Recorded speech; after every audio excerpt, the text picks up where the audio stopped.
When Kendall and I got married, we were young.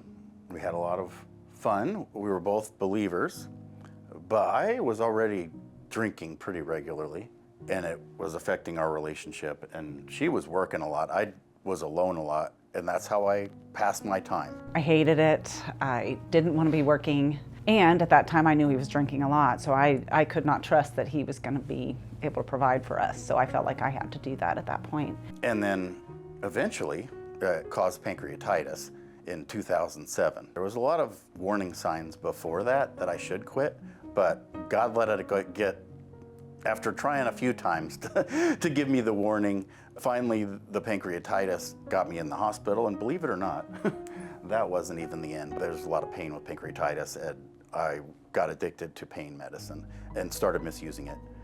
She caught me.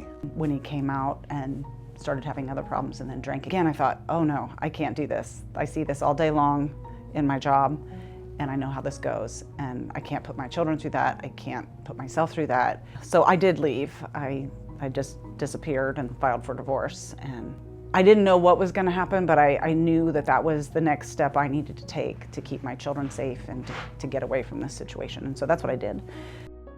It was a horrible time when we were separated, but I have never felt so loved by God, ever.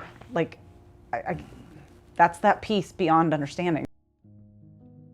I came home and some guy drives up the driveway and hands me papers. And that caused me to break down on my knees and cry for a while and pray for a while and be done.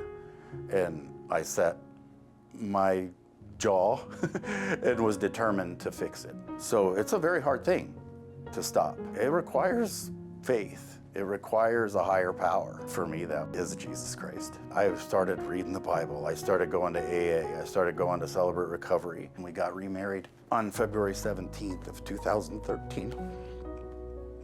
I will never doubt that God has been with me through all of this and has saved our marriage and has blessed our family and our children beyond belief. So, the worst thing I've ever been through in my life. I would never want to go through it again, but in the end, there's fruits from God that we got to have a stronger marriage, a better marriage, better everything.